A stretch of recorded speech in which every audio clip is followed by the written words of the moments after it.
And we're live. Hey, guys. Welcome back to Whiskey Charlie, the War Game Chat live show every month on YouTube. I'm Mo from Mo's Game Table. And joining me tonight are my co-hosts, everyone's favorite Gimp with the Limp, the GimpyGamer, Nate Rogers. What's up, people? And Dan the Man Pancaldi from No Enemies Here Wargaming News. How's it going, fellas? Good.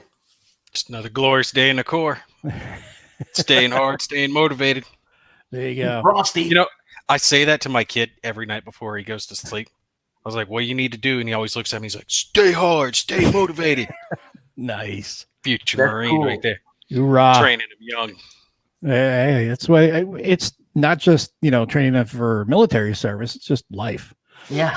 Don't be soft. I don't want him to do something like join the Air Force or something. Well, hey, it might not be a bad gig when you think about it nowadays because they get all these drones going. They're talking about pilotless aircraft and stuff. So he could just sit at home and be like playing Xbox. Yep. That would be weird. Hey, future warfare, man. Wait, right, what was that movie? There was a recent movie or a show that had that. The guy was piloting a drone and he was having like PTSD over it because he was killing people overseas. Yes, that was, oh, damn it. What the heck Jack was Ryan, wasn't it?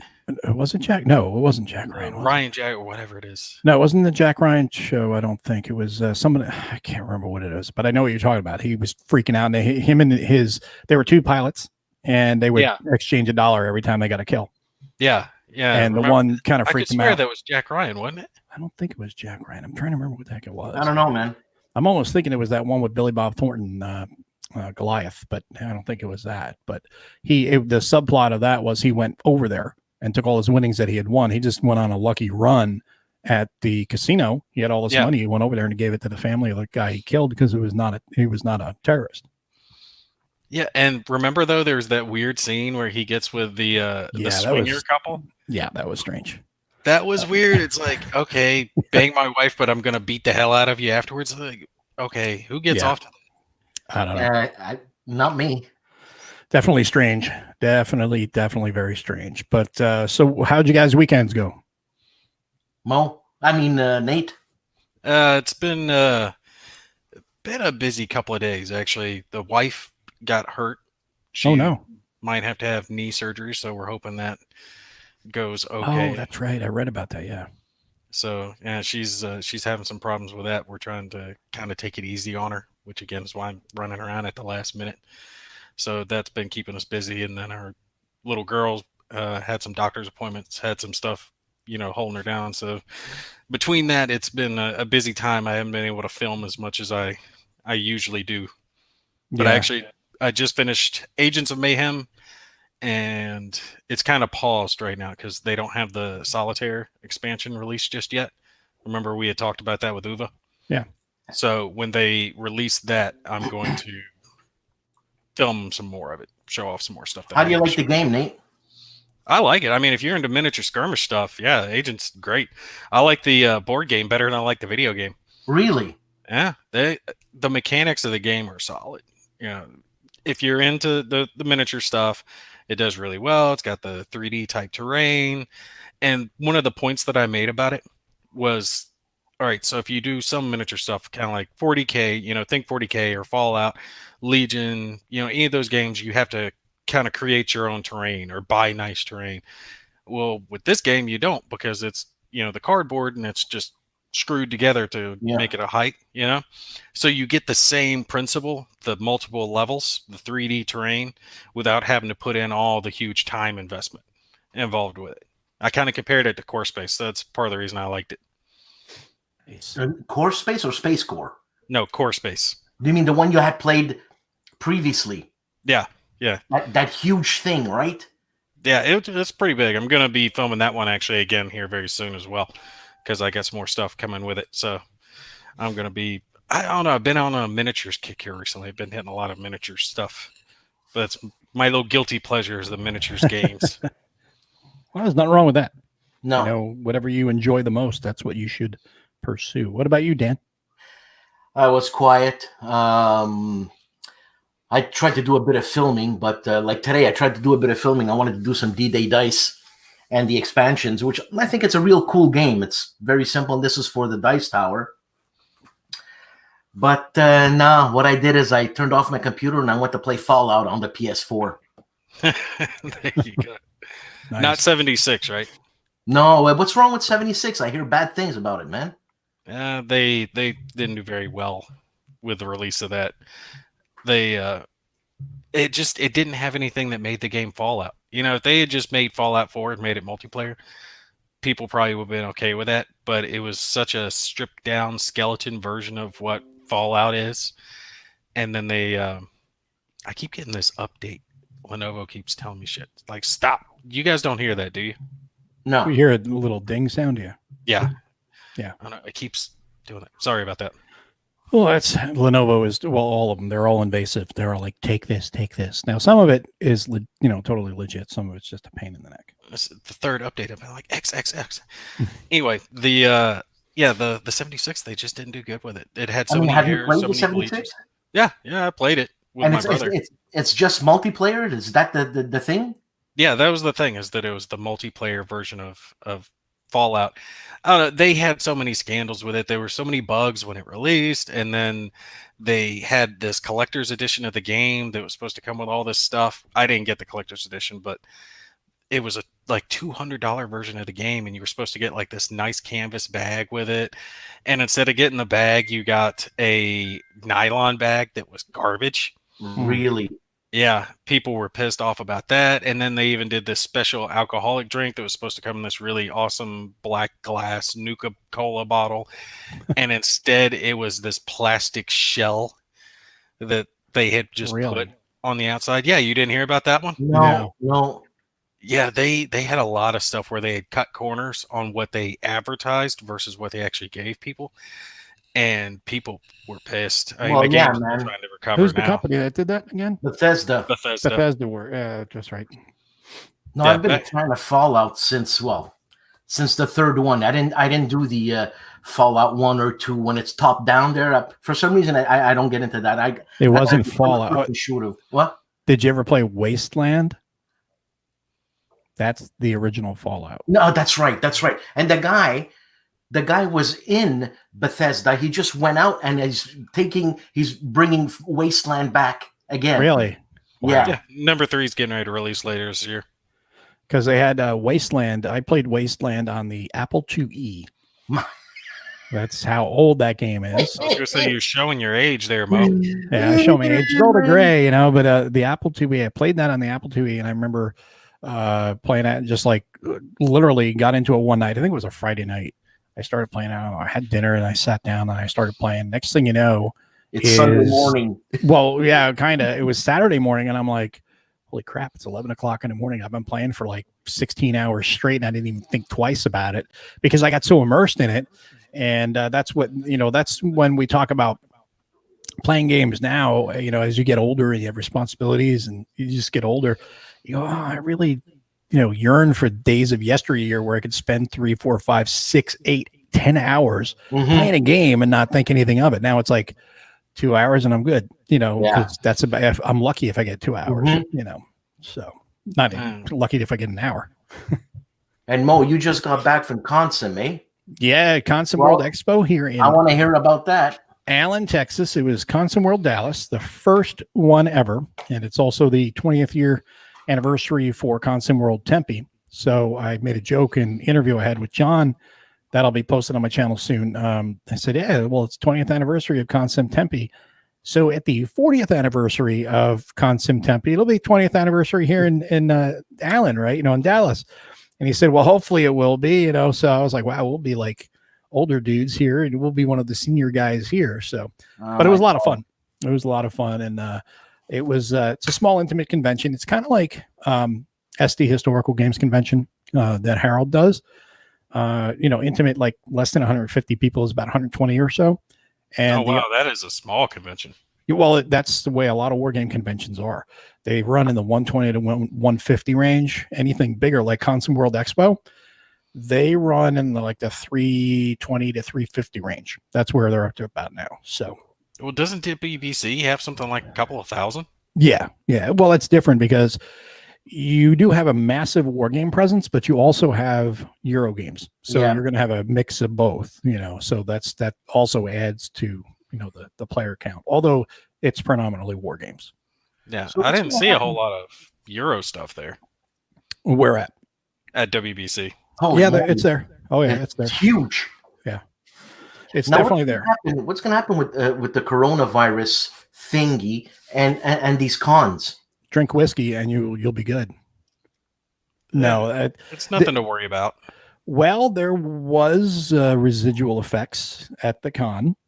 There was. There was some residual effects. Bill from Compass Games, the president of Compass, he was going to join us. He couldn't, and not saying he has coronavirus. He doesn't. He just has the flu, but his whole family did, so he couldn't travel. Mark Herman had to bow out due to the concerns over the coronavirus because he's got, his grandkids and stuff around, and it's a smart move. You don't want to go into an area where, he's up in like New York or he's California. He's in one of two very major, heavily traveled areas. So if he goes to LAX or he goes to, Newark or LaGuardia or whatever, there's a lot of people in those airports. So, and a lot of international travelers. So even if he's healthy, he can go through there. He may pick something up, bring it home, give it to one of his grandkids. That's not the type of present you want to bring with you. So, it was a bummer to not see him there, but at the same time, I totally understand and totally agree with his choice to, family's got to come first. So. I actually saw a funny video. I think it was either China or Japan. I forget which, but it was a bunch of Asian people. They were on a plane, and evidently this woman deliberately coughed on one of the stewardesses. And you look, and like so many people on the plane are all wearing face masks, and I guess the panic is a lot worse there than it is here. Yep. And since she deliberately coughed on the stewardess, there was like this huge wall of security around her, and they've got her in a headlock, and they're just like dragging her out of the plane. And it's like, yeah, there's certain things you don't do, cough on someone when there's like a virus thing going around, or say bomb on an airplane. Exactly. You don't do that, because otherwise the security guys come out and they get your ass on the plane real quick. If you're lucky, if you're not lucky and you get an uptight traveler that may just pound you. Yeah. So, it's just, it's very, like I always say, play stupid games, win stupid prizes. So there was no need for her to do that. And thankfully everything seems to be okay. But this thing is starting to pop up everywhere, and it's becoming a real concern, for people on the business side of things about whether they're going to have to be, people are going to have to stay home. The ISD here in Allen has already said to students and faculty, if you travel to a level 2 or level 3 country while you're on spring break this week, to stay at home for 2 weeks. So they're asking people to self-quarantine. So I'm like, man, I should take spring break and go to a level 2 or level 3 country. My wife was telling me some story that either she read or someone told her about, where this guy was told to self-quarantine, and instead of doing that, he went to a bar, and he was like, well, if I'm going to get it, I'm going to give it to everybody else. And then he went to another bar, and they ended up calling the cops on him, and the cops like drug him out or something. Some people just want to see the world burn. It's like, what the hell are you thinking? I think there are some people that just think it's funny. I don't know how, but it's funny to, jump all over everybody's concern. And it's one thing if it's a really a silly concern, but it's another one. It's a real concern, and this is a real concern. People are getting sick. It's not like the end of the world zombie virus or anything, but people are getting sick and people have died. So there's legitimate concerns for people. And, if you have, maybe you're young and healthy, but you may pick something up, take it home, give it to your kids or to your parents. If you're around elderly parents, you don't want to do that. So it's like people are taking it seriously and respect their desire to take it seriously. At the same time, keep it in perspective. I mean, don't go running around going, the end is nigh, the end is nigh. Yeah. Get all the toilet paper you can. Talking about hysterical, Italy is shut down. 60 million people. Yeah, I know. It's like, what's up with you Italians? They shut down the country. No one's coming in, no one's going out. There's no more pizza, there's no more spaghetti for the rest of the world. No, but so did Israel. Israel, I believe, did the same thing too. So everybody's shutting things down. The whole country shut down too? I can't really blame Israel though. Well, yeah, they're kind of, at the same time, Italy, they've got a lot of, travelers, a lot of people visiting and things like that, tourists. And I guess right now they're just, because it did kind of ramp up so fast, they're trying to be as safe as they can. So And there's been a lot of criticism here in this country. How are we doing it? How come we don't have all these test kits? It's like, well, there aren't that many test kits out there anyway. So. Plus, you just got to be clean. Wash your hands. Yeah, wash your hands. Wash your damn hands. Yeah, filthy animal. Be careful with our baby. All she does is put her hands in her mouth. Sure. Being very careful with what she's doing. Speaking of which, you guys wish me luck. I've got a tournament this weekend I'm going to. The X-Wing. It's called the Crate Cup. Oh, nice. 4-player teams in the tournament, and pretty much all-day tournament. If we have to play Sunday, it's because we made the finals, and which we actually made the finals last year. So wish us luck. We did pretty well. I'm hoping we do well again this year, but it just depends. Sometimes the dice gods are with you, and sometimes the dice gods hate you. May the force be with you. You're going to be filming this? No, you guys, anyone who does want to watch it, though, you will be able to watch it. Gold Squadron Podcast. It's on YouTube. They stream on YouTube and Twitch, and they give away stuff for anyone who does play X-Wing. So if you guys want to watch it, you can watch them. They're really good. They do a great job. I've watched plenty of their videos and streams. They do an excellent job. I might take like some pictures and a short bit of video here and there just to stitch something together, but it's rather hard when you're focused on the tournament and I'm the team captain. Our group isn't it general? Isn't it supposed to be general or wing leader or something like that? Captain. It's our squadron. It's the TheGimpyGamer squadron. That's our team name, and I wasn't even the one that named it. It was the team name, the teammates that named it.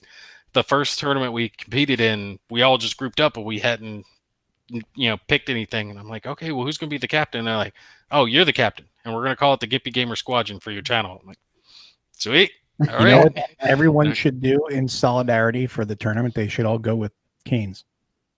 Yeah. That would be awesome. Everybody walking in kind of like, they're like, what the hell? Are we playing a bunch of handicap guys for real? I'll tell you what. They'd be totally sensitive. The group, the community, right, is so much better when it comes to X-Wing. Every game group has their own mentality, right? You got like Magic players, you got like 40Kers, you got X-Wingers. And I found with X-Wing, they're like the nicest group. Of course, you got the odd asshole out there. Yeah, that happens everywhere.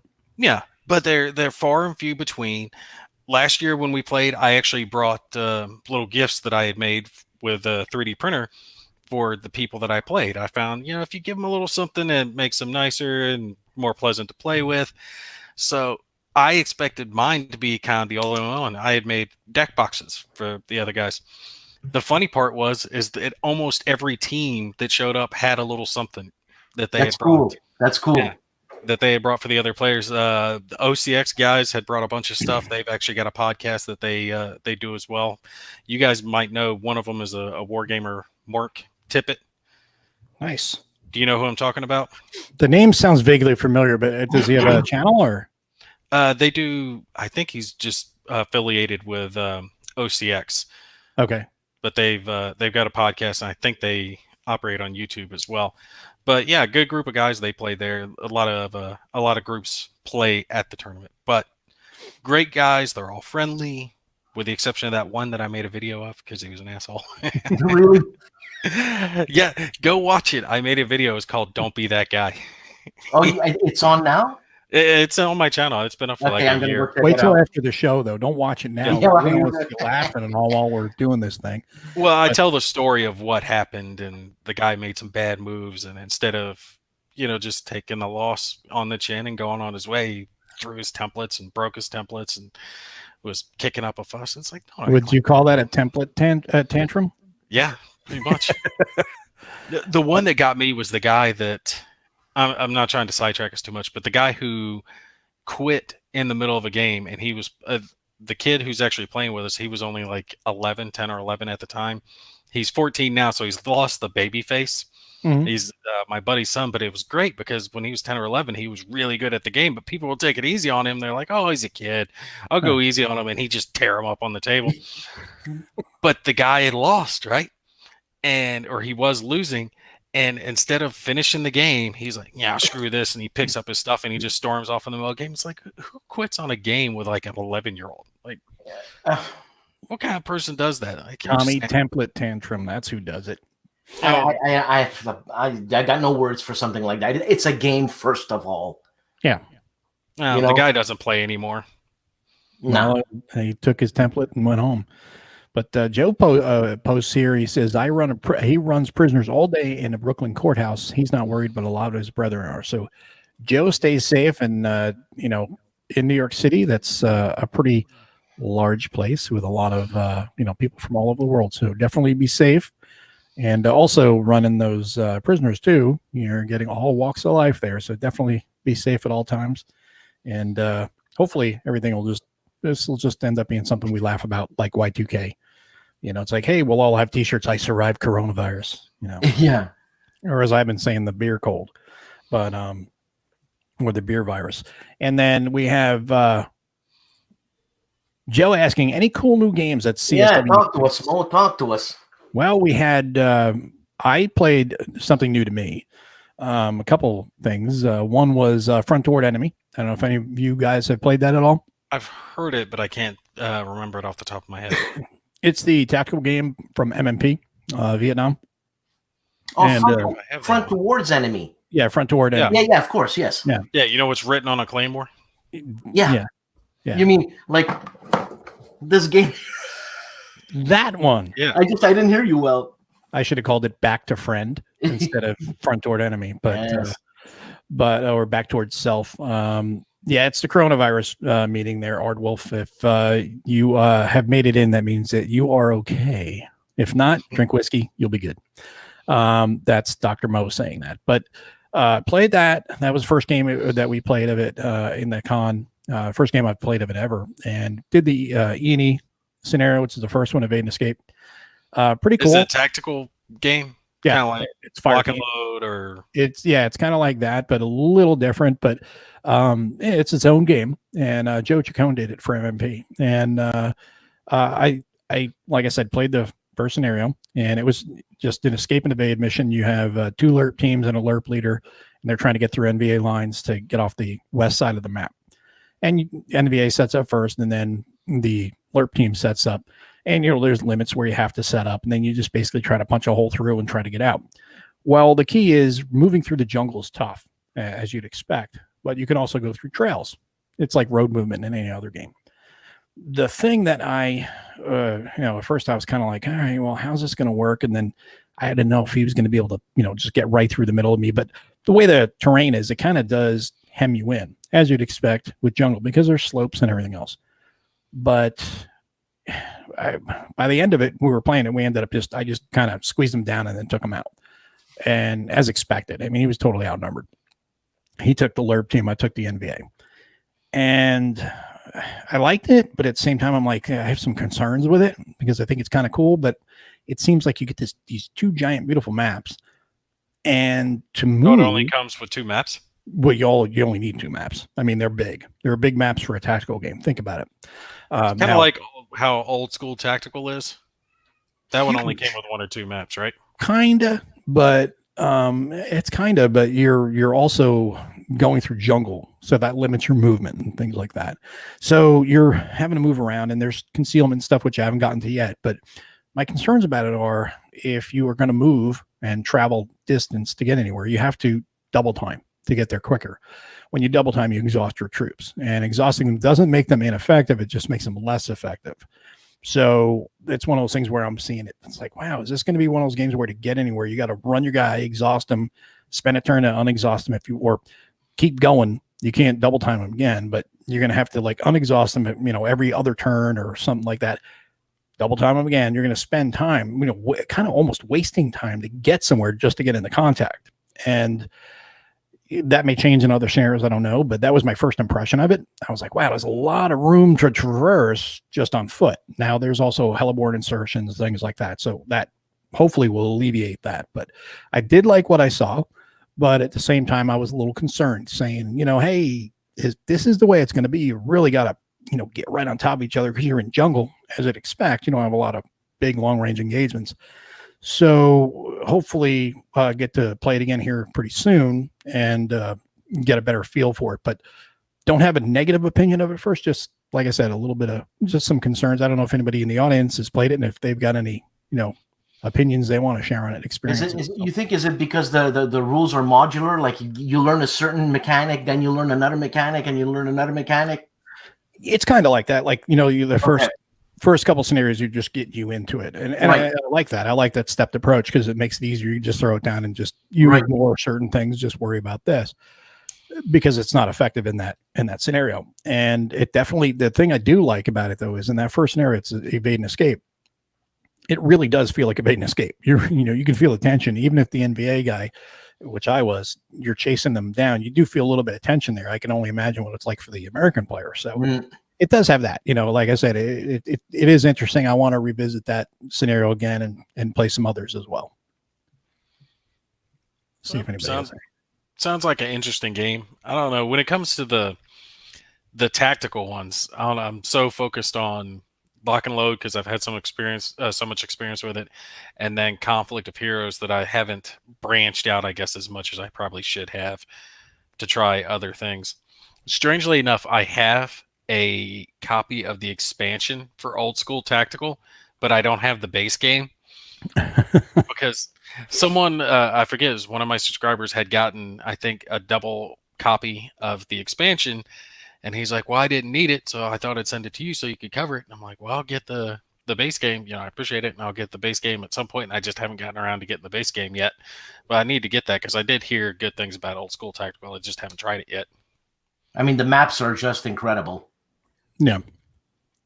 Well, it's great that we have so many tactical games out there, and I did play also Steve's game. He's got his Red Eclipse. We played that, and he took the Soviets, and I was the Americans, and the motherland did not win.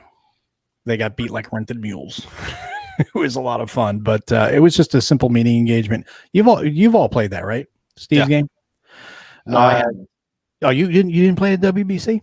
Red Eclipse, no. Yeah. Okay. We played. Well, I know Nate played it at 2 WBCs ago. I did not get a chance to play it, so this was the first time I got a chance to sit down and play it. No objectives, just a straight up meeting engagement. We just threw counters down and moved around and shot each other up, and it was a lot of fun. The cards that the card play, Nate, you saw what that does. Adds a little bit of fog of war, adds a little spice to it. It gives you a little more latitude. You can either kind of interrupt somebody, stop them from doing anything altogether, or you can add to your defense or your attack, depending on the cards you have. So that was kind of cool. And then I like the, what's that? I think the genius of that game and the copy, the copy of it that I've played is very early. So I'm sure it's been refined since then, but I'm sure the core mechanic is still the same. And that's the order chits. You know what I'm talking about? Yeah, that was the next thing I was going to talk about was the chit pull mechanism. That I think is what really makes that game stand out among the other tactical games, and the fact that you don't know who's going next, right? And that there's variety in the amount of orders. And it can change depending on how many of your leaders are still on the board, depending on what casualties you've taken, because that kind of simulates real life. If you lose your leaders, your activations, your orders are going to go down.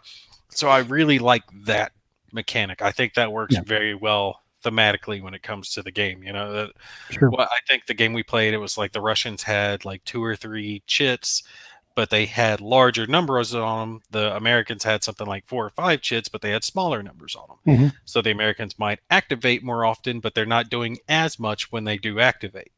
And the Russians would activate in big swatches. You know what I'm talking about? Yeah, well, I mean, it kind of fits it models in a way the Soviet and American doctrines, the differences in the Soviet mentality and the going back to the Cold War, which is what this is during a hypothetically hot war in the 80s. The Soviet doctrine is very centralized. I'm the platoon leader, I'm the company commander, I'm telling you to do this, and everybody does it. Whereas it's a little more decentralized in U.S. Military squads and platoons. There you get your orders all the way down, but the fire team leader is just as capable sometimes, but depends on the leader. Depends on the leader. But your squad leaders for our team leaders are generally schooled enough to where they should be able to at least interpret things a little, well enough to where they can continue on compared to their Soviet, counterparts. So that's pretty cool. And you get X amount of, depending on how many leaders you have and their values, you get that many chits based on this chart that you pull from. And then the chit pool allows you to activate. And then like Nate was saying, you have different numbers of activations, 1, 2s, or 3s, and you can only have 3 activations maximum before you have to stop and the other player has to get an activation. So it's not like you're going to just get wiped off the board without being able to do anything. Crap, I brain farted out.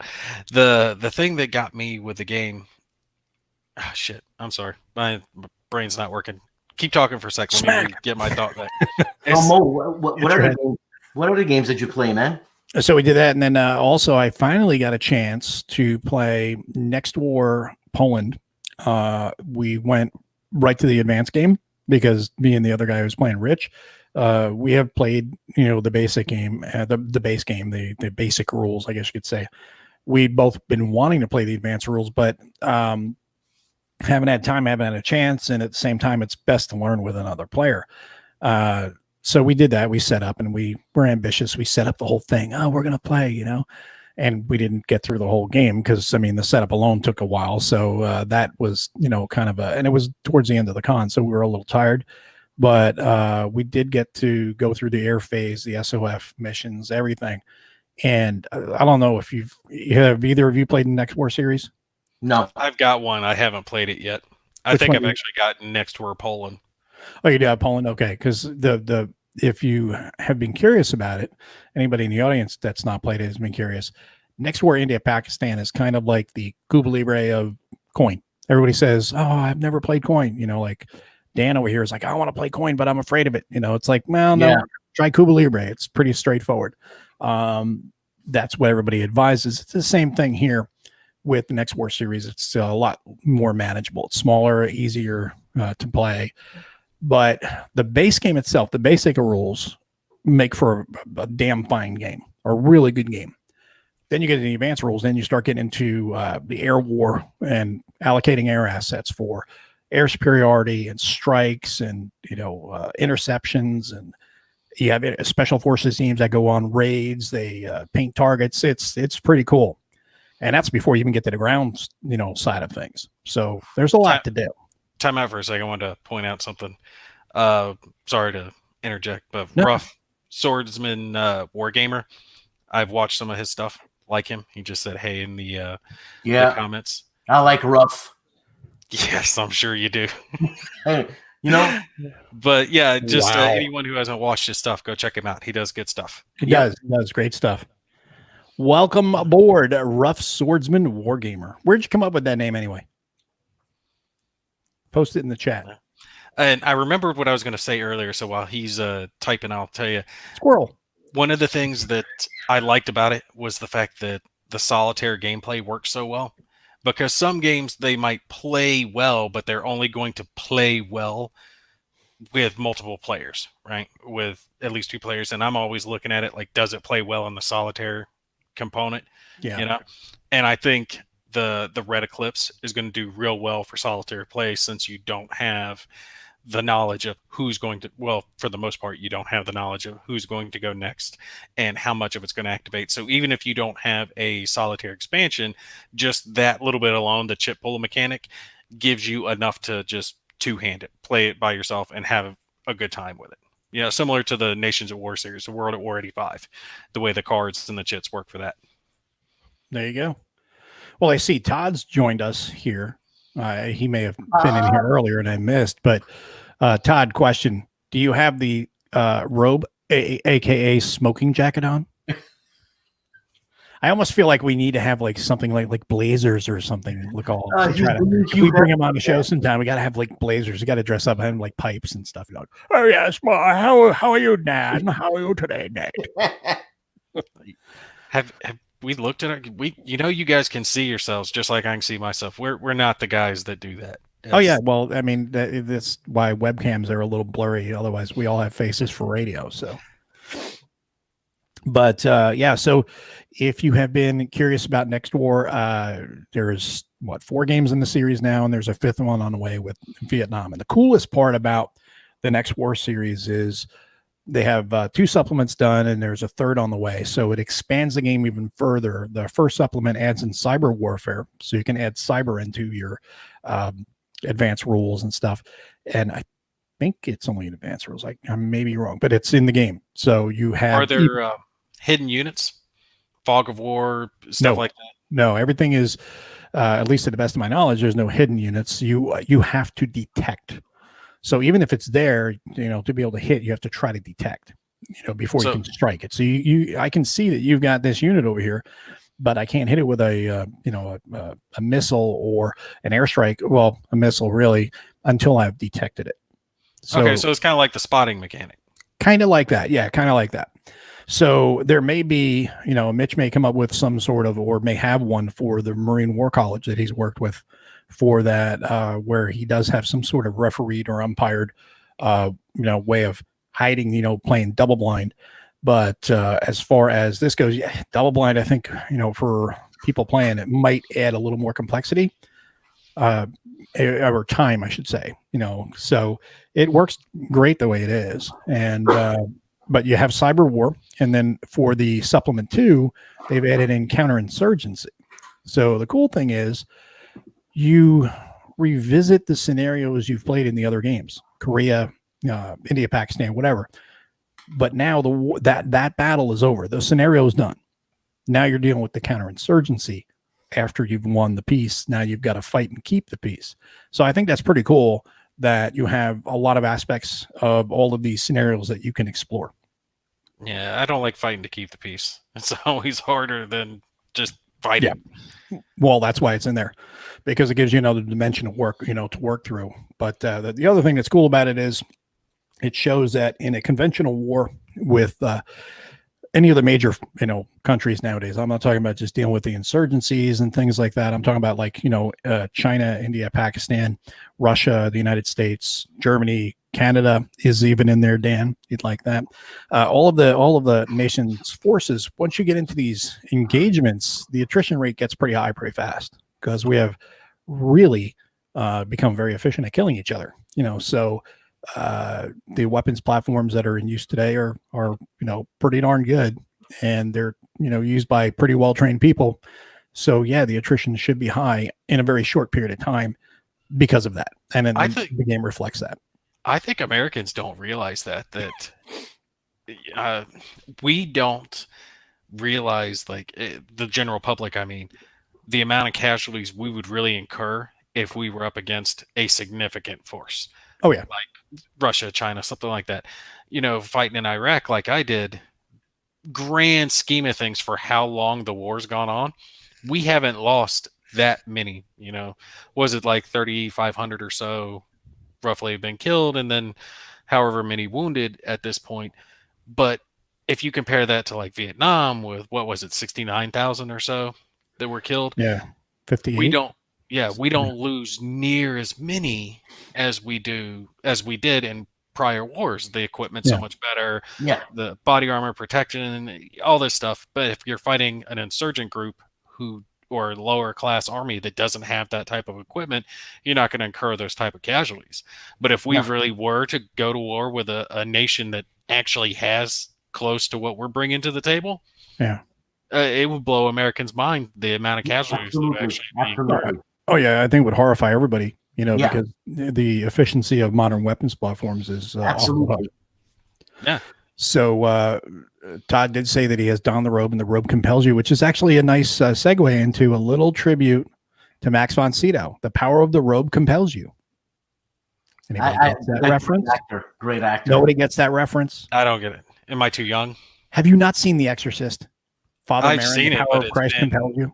I've seen The Exorcist, but that's been like years. Max von Sydow plays Father Merrin. Yeah. One of the greatest films ever made. Greatest cinematography, sound, everything. It's just... It is still the scariest horror movie made.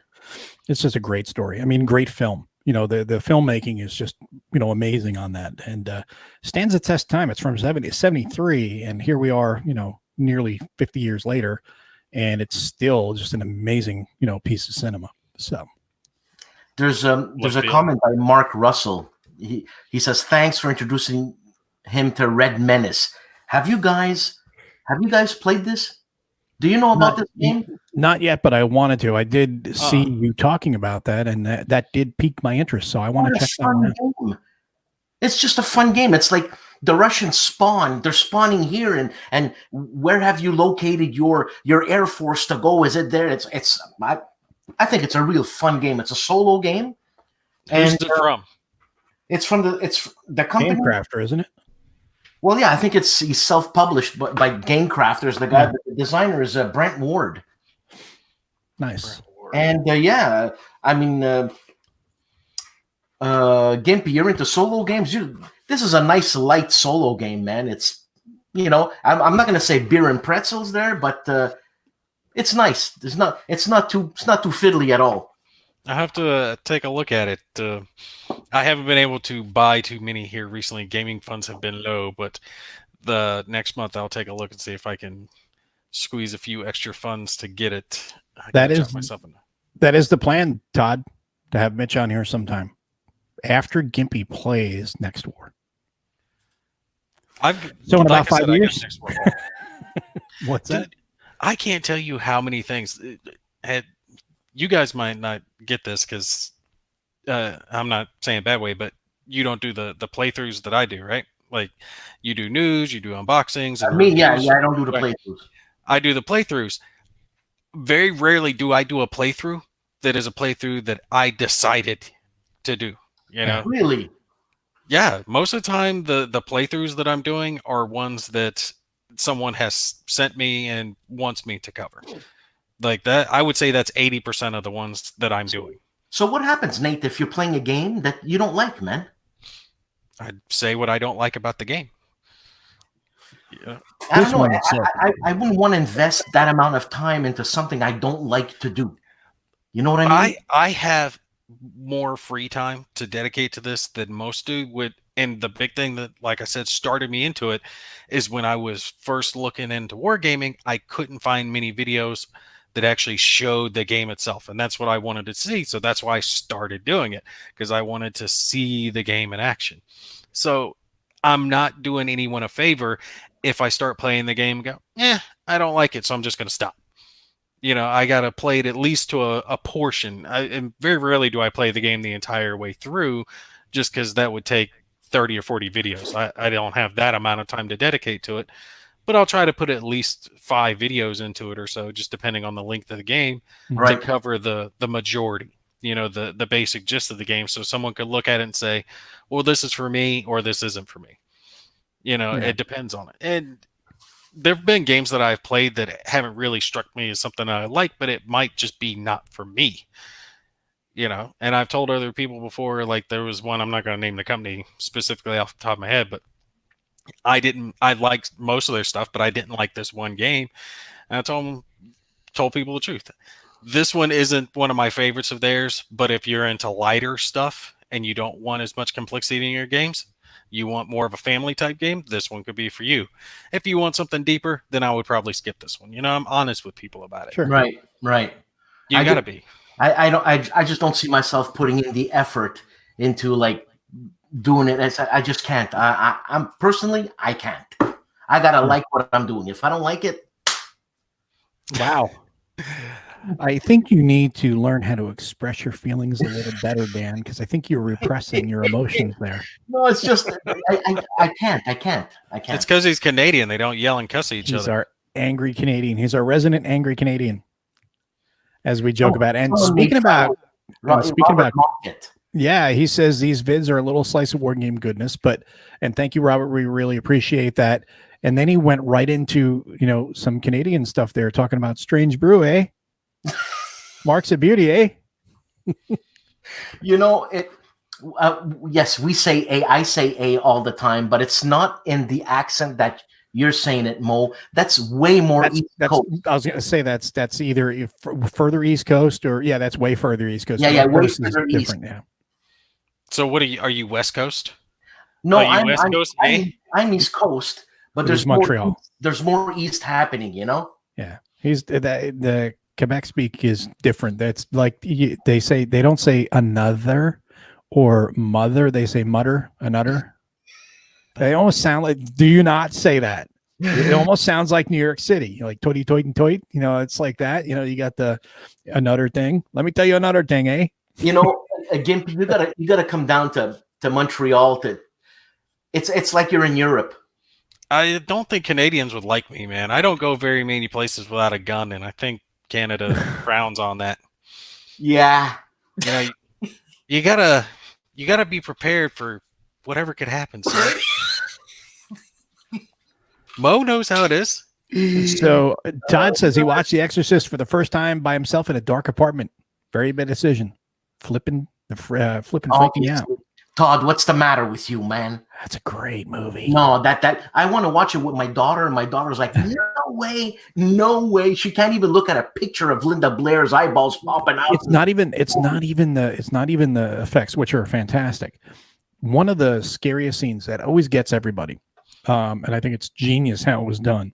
When she pees on the floor. No. It has nothing to do with it. There's nothing graphic at all on the screen. No.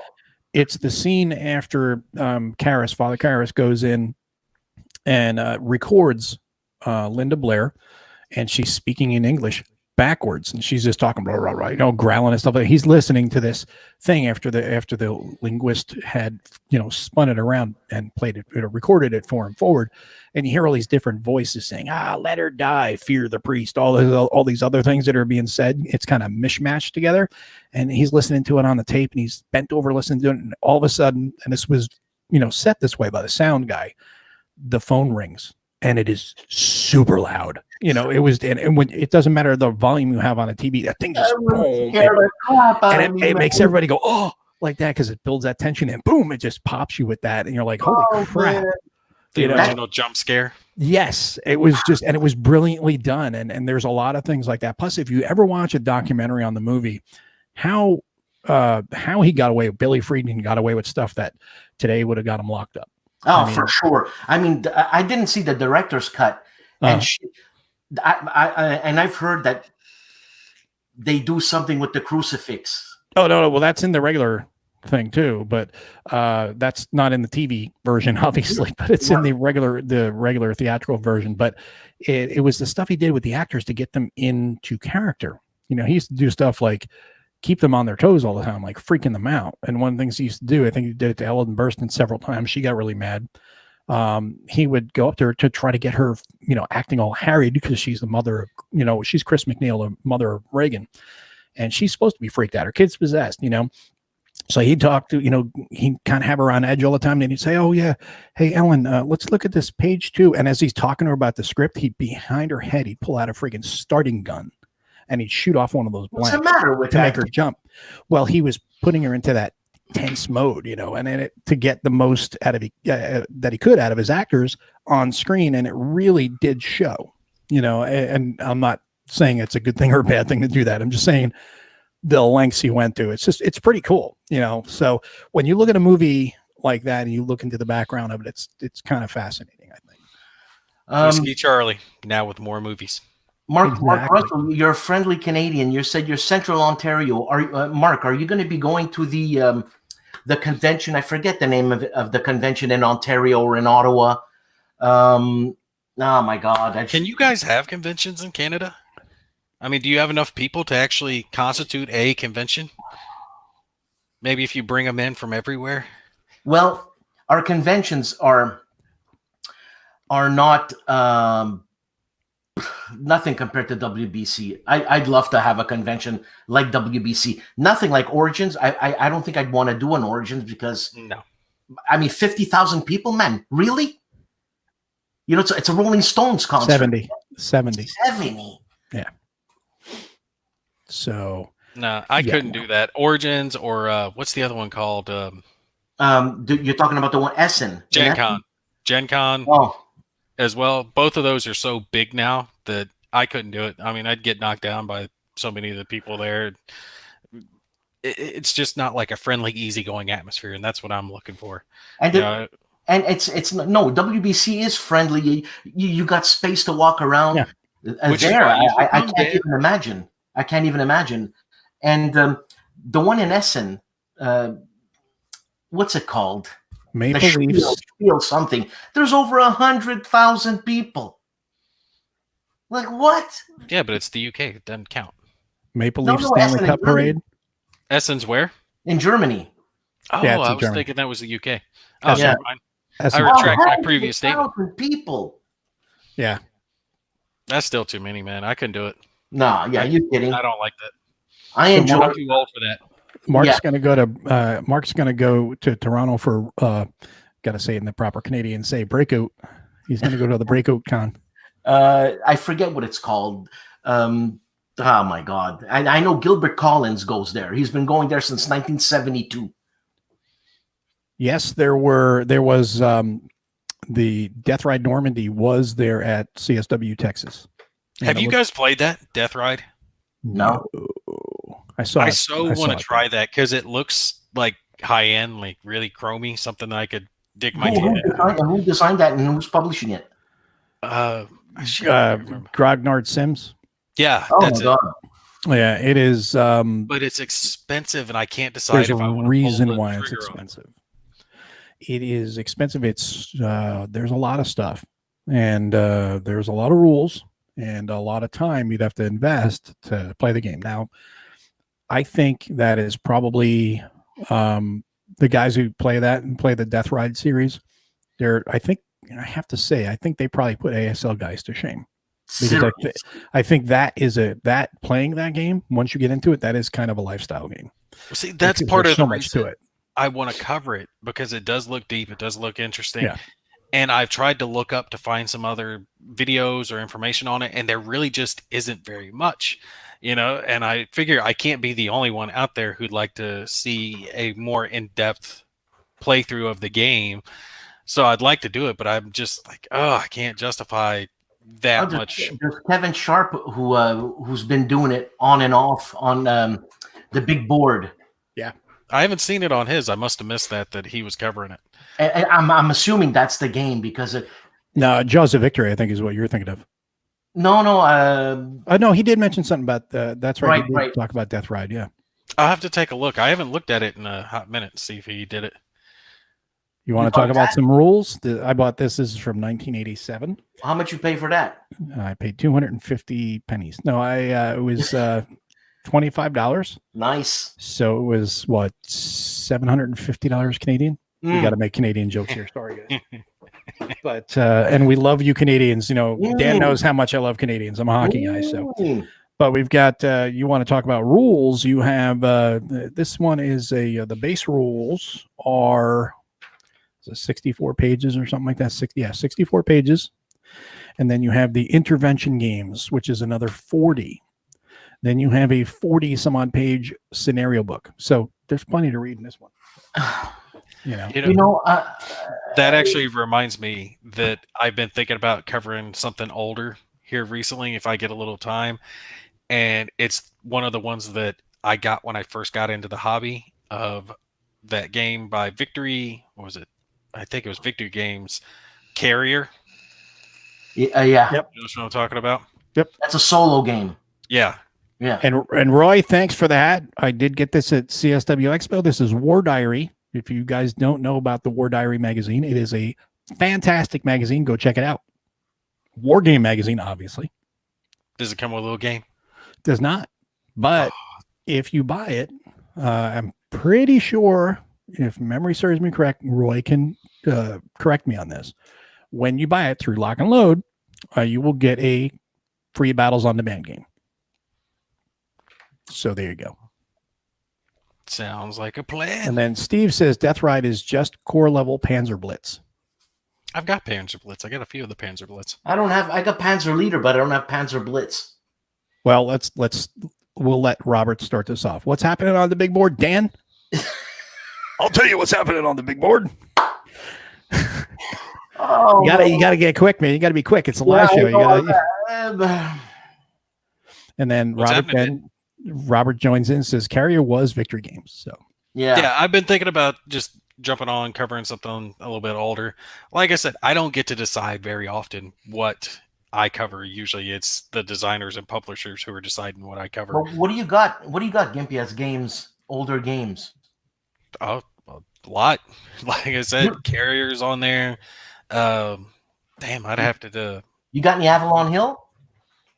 I might have a couple. There's that one that it's a like 8-player multiplayer game from like the Napoleonic era.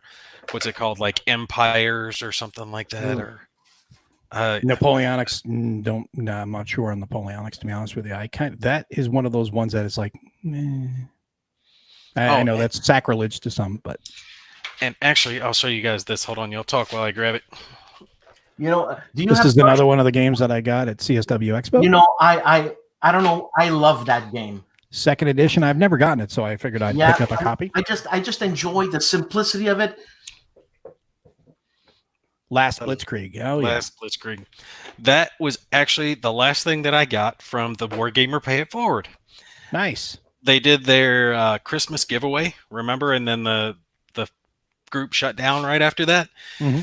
And I, put my name in for a couple of them, and I actually put in one bid for the last Blitzkrieg. I was like, yeah, I want that one too. So I'll toss one of my free bids on there and see if I get it. Won that one, so I was happy to go out on a high note there.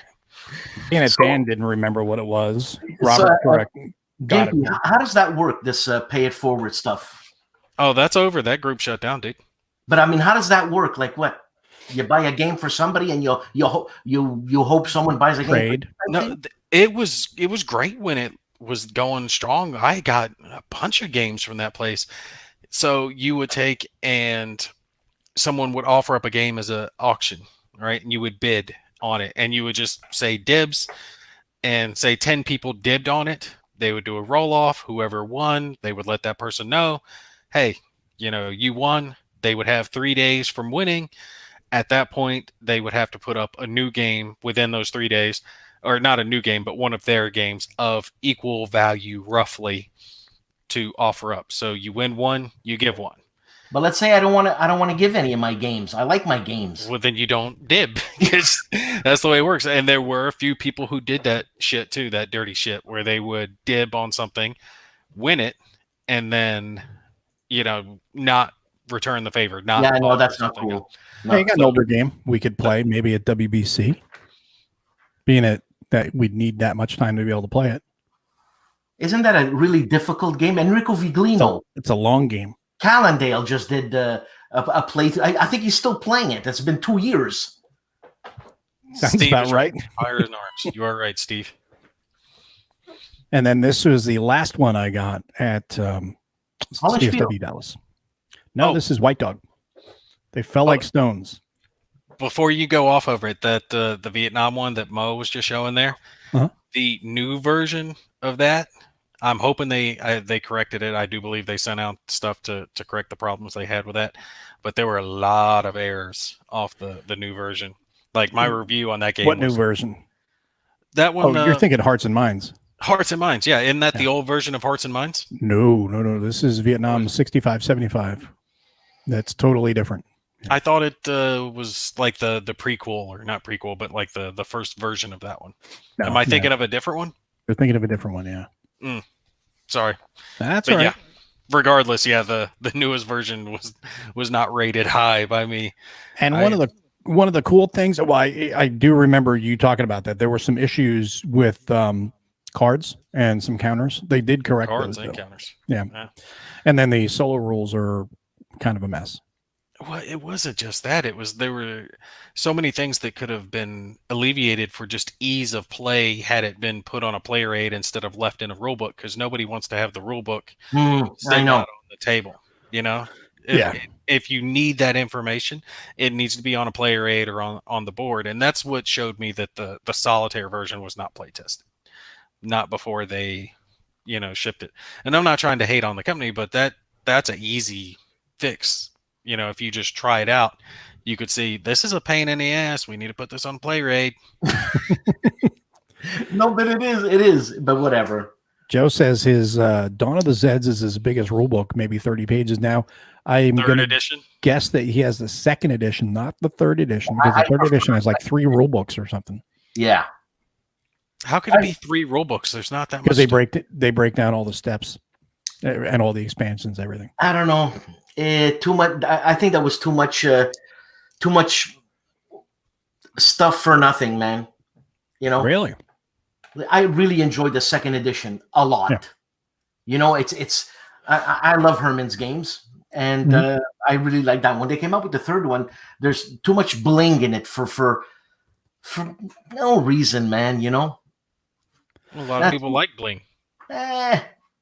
Well, there is one game that I had an interview with John Kranz, and one of the games that he talked about, and I think it was kind of mentioned, they kind of let the cat out of the bag a couple months ago, but now it's kind of jumped the queue, and it should happen very soon, is Air and Armor from Compass is going to be getting published or republished here in the next few months. So anybody who's been a fan of that or been looking forward to that, you can expect that pretty soon, because that, as John said, that jumped the queue. So that went ahead of other games.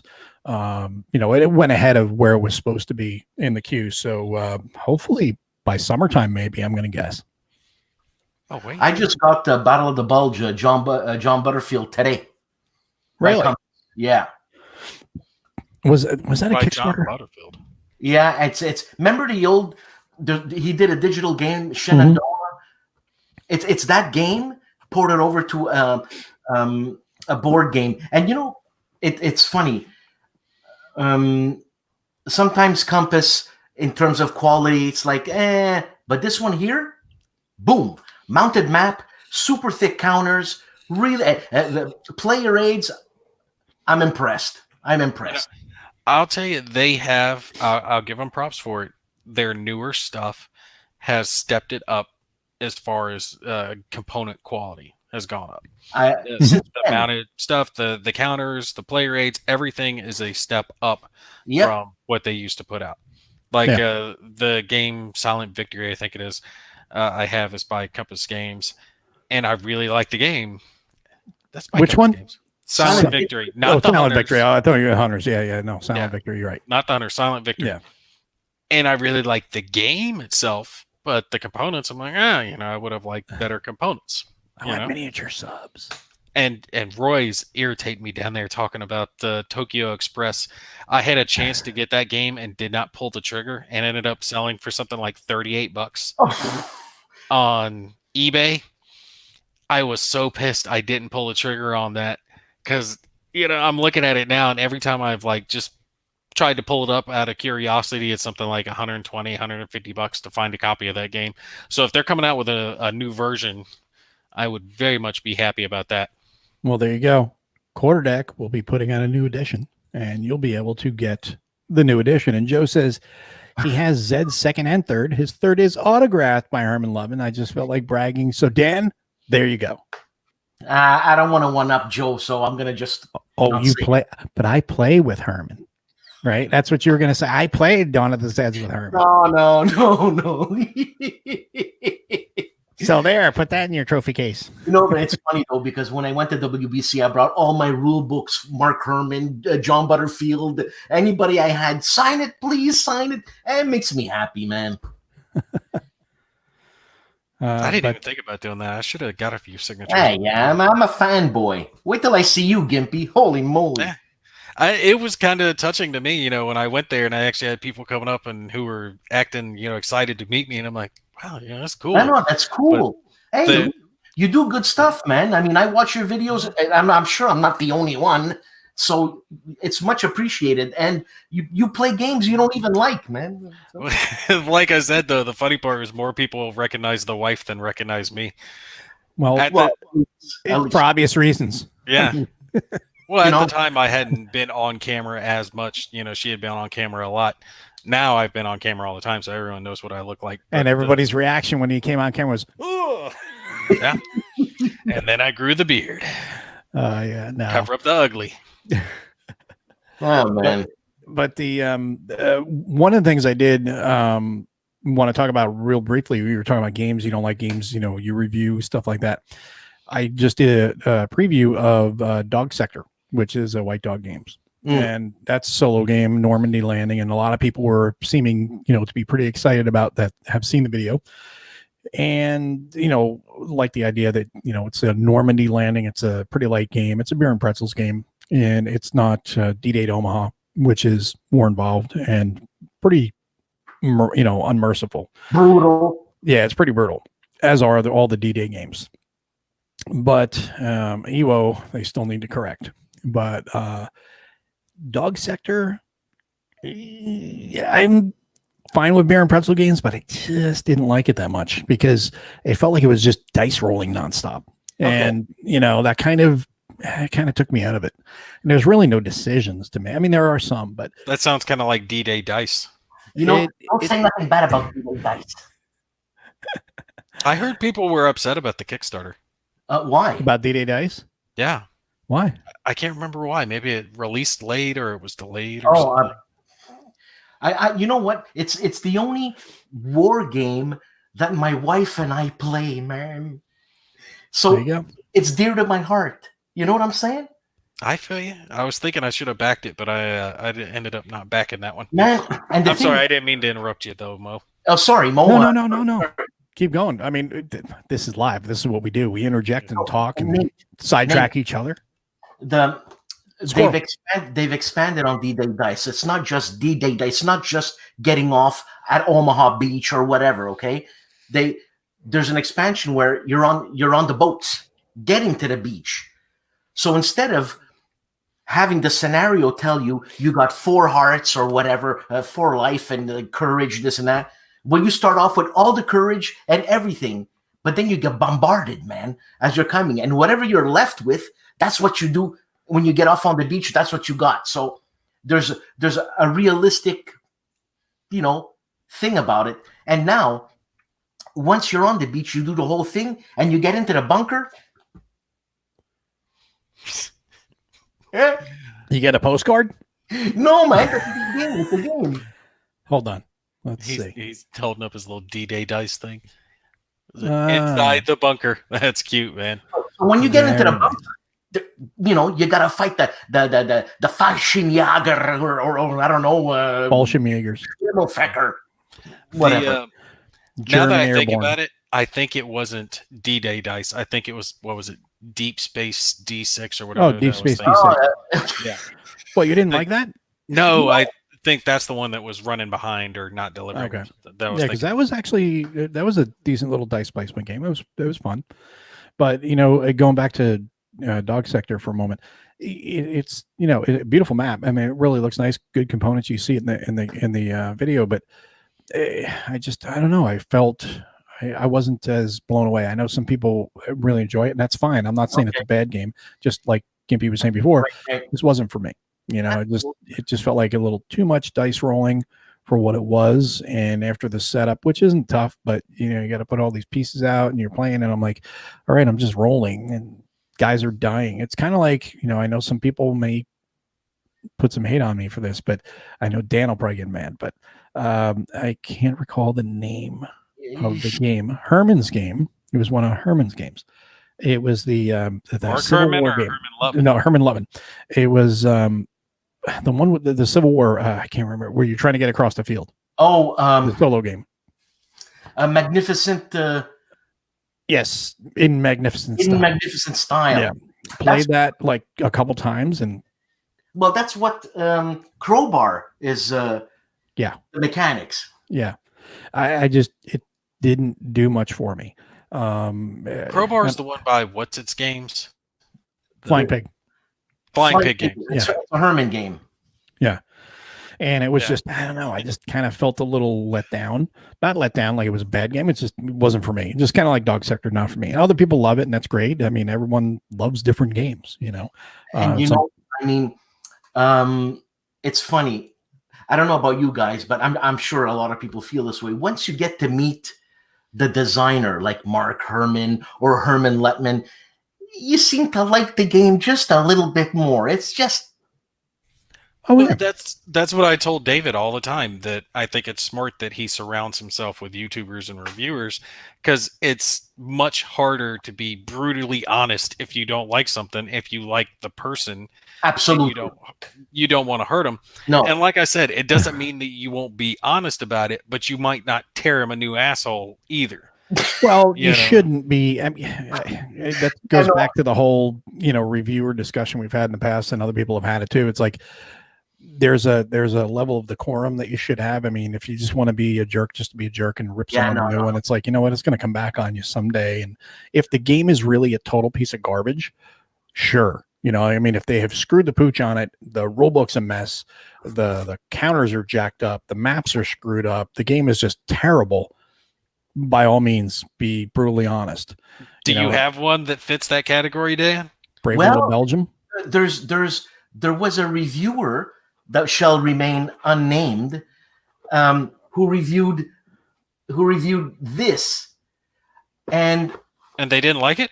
Yeah, but he trashed it a little bit too much. Really? How could you not like that game? Well, I mean, I shouldn't say not like it.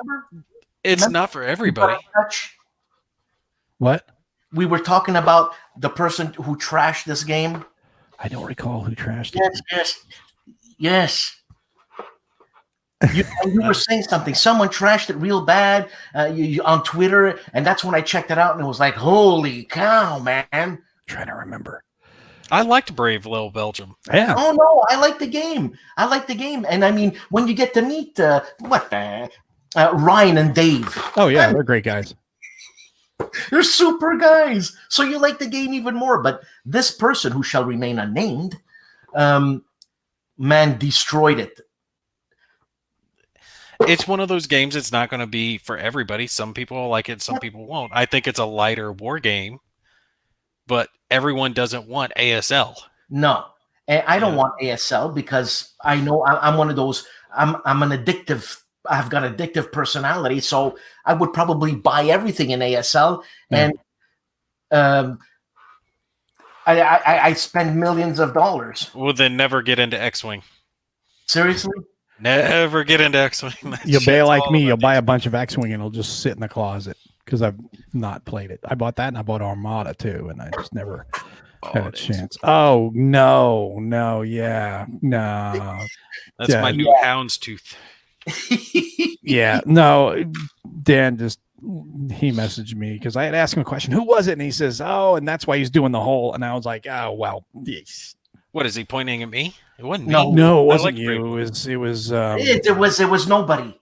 Somebody else that really has no business discussing war games. I'll just put it. I know who you're talking about. Gimpy. Okay, so come on. What? I'm not going to say anything. Yeah, but really, and I, that'd be like one of us going in there and tearing apart an 18xx game or something like that. So, well, we don't play those games. So if you're going to tear that apart just to be a jackass, well, so yeah, Brave Little Belgium's a fun game. It is a fun game, and it feels a niche, right? Just like, okay, what's that game? Rifles in the Ardennes, right? Yeah. From Tiny Battle Publishing. It's a good game, and one of the things I like about that game, right, is that let's say you're on a business trip or something, and you want a game to take with you. That's a great game you can take with you on a business trip. Oh yeah, Brave Little Belgium kind of fits that. Something that you can fit in a small package. You can put out on a little desk table if you're in a hotel or something like that, and play and have a good time with. No problem. Every war game doesn't have to be friggin' D-Day at whatever, or No, I've got that on pre-order, and I'm still waiting on it. What's the name of it? The Pocket Landships. Yeah, Pocket Landships. I pre-ordered it from Miniature Market. You're talking about exactly this game. That's what you're talking. And it's fun. I like it. When is it going to arrive? Damn it, I want to play it. I've been waiting on that shit. Yeah, no, I played it and I was like, man. And you know what? I had shown this on the Dice Tower, and Herman Lutman says, "Hey, that looks like a cool game. I want to buy it." But it is a cool game. It's a fun little, put it on your, I'm sure you could play this on an airplane. I'm sure you can, the little tray, and It's dice rolling. It's fun, man. It's fun. There's a one that I'm actually thinking about covering on the channel. It's not a war game per se. It's like a little dungeon crawler, but it's called Deck Box Dungeon, and it all fits in a box this big. I have it. You had that? I love that game. I love that little game. I played it with my little boy, and you play it on the app, right? Yeah. You got an app that goes with it, but there's cards that represent your units and your characters, and then your money and all the other good stuff, and then you've got the cards that represent the dungeon that you're moving through, and then you got the cute little meeples, and you move around. My little boy loves that stuff. I love those little games that just fit in a box like that. And Yeah, it easy to carry. Chest, right? The box is a chest. No, mine isn't. That's a different game. Yours might be. Now, I would like to see a war game designer do something like that. Have like a little battle chest, maybe it's like this big, that has cards that you can lay together to make like the battlefield. It could be square or hexagonal, wouldn't matter. You could have little counters or Call it bid. shits. Battles in a box or battle in a box. I mean, Yeah. talk to David Thompson. Shit. There you go. David, I want 10% license fee. Royalties right here, baby. But Joe brings up a good point there. I had up on the screen. He says, I think game reviewers should be honest, but not mean. Nobody is getting rich from our hobby, which is 100% true. You definitely should be honest, but at the same time, don't be mean. No. Because I can tell you 100% that I've actually, from my perspective, I know Gimpy can talk about it, Dan can talk as well. I don't run a Patreon. I don't get any money from anything or anyone. Very few games are given to me. I actually buy all my games. So anything I do for the channel, when it comes to the cameras, it's all out of my own pocket. Games are all out of my own pocket. So no, I'm not getting paid, and I don't get a lot of, I get some games from some publishers, but I'd say probably about 98 to 99% of the games I preview on the channel or talk about on channel are from my own pocket. See, and that's what I don't get is like some companies are really good when it comes to doing like review copies, and then some are really bad when it comes to doing review copies. And some companies have, and I get it if they have the reviewers they like to work with. Sure. Right? Because like I said, it has to be beneficial to them. There has to be a financial incentive for them to, give it to whatever reviewer, because they need to earn more back than it costs. Now, generally, a game isn't going to cost them a whole lot, but it's not just a reviewer, If they're giving away to 10 reviewers, 20 reviewers, whoever, then they need to recoup that cost, at the back end. And then there's the shipping to consider that, as well. There's a whole thing to it. So they can't just give it to somebody who's got 10 subscribers and just starting out. I have 11 now. Come on. No, you're bigger than that. Where do you draw the line at how many subscribers do you start taking this person seriously? It has to depend on the hobby, right? So wargaming is smaller, right? So you can't say, well, you need to have 50,000 subscribers, because no wargamer has. You're not going to. Because wargaming is so niche, right? So I would say probably for wargaming, if you got like 1,000 and above, then you're doing really well. You're in the swing of things. It just it depends on the hobby. If it's video games, then you probably need to have 100,000. Yeah, I know. Yeah. But also to do the video games, it's a lot easier. And Todd says it was called Dungeon Roll. The game. That's right. Thanks, Todd. Yeah, and I enjoyed that game. It was fun. It's a little stupid game. When I say stupid, I'm not saying stupid game. I'm just saying it's a beer and pretzel game, and it's great. Yeah. I mean, well, there was another game that I was going to play. I didn't get a chance to play at CSW Expo. It was due to my own mistake. The Spring Forward thing threw me off, and I woke up a little bit late. I got 20 minutes late to the con Sunday morning, and they didn't even waste any time. They just jumped right in with the alternate. I was like, wow, thanks guys. But Tank Duel, and I had gotten Tank Duel. I did the preview on it and then looked at it a little more. And do you have a copy of Tank Duel, Dan? Is that what you're looking for? I haven't. Yes, and I haven't played it, and I want to play. If we go to WBC, let's organize something. I've already spoke to Mark Herman, John Butterfield. It's come on. Well, I think it would be. Have you played it? Yeah, I already filmed it. Oh, you did? Okay, I didn't even realize you had filmed it. I have to check it out now. See what your thoughts are. I compared it to Fields of Fire. It's like the tank version of Fields Really? of Fire. Fields of Fire. Yeah. Really? And not in like that horribly complex thing. But think about it. Fields of Fire is a abstracted version of a company in combat in whatever zone, right? Tank Duel is a abstracted version of tanks fighting each other. Right? So you don't have the map in front of each other. And both games operate off a deck of cards, and that deck of cards has a lot of information on it that relates to multiple different aspects of the game. Both of them operate like that. The Fields of Fire, you know, you had your numbers at the bottom, you had to pull for grenades or for fire. Tank Duel's the same way. You had to pull, check your number to see if you hit, pull to see if you actually penetrate, and then check to see what part of the tank that you're hitting, and then whether or not you're getting a critical hit or a regular hit, where it got damaged. So the gameplay itself might be very much different, but the core mechanics are very similar. Okay, I see what you're saying. Okay. Isn't it up front like that? I haven't played up front. Neither have I.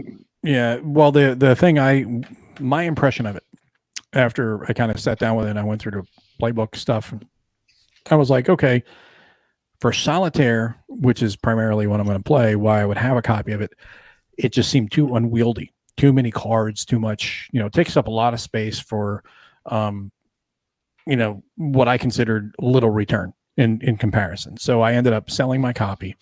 Not that I don't like the game or not interested in playing the game. I do want to play the game because the impression I have of the game, it's a party game for war gamers. Right. Essentially.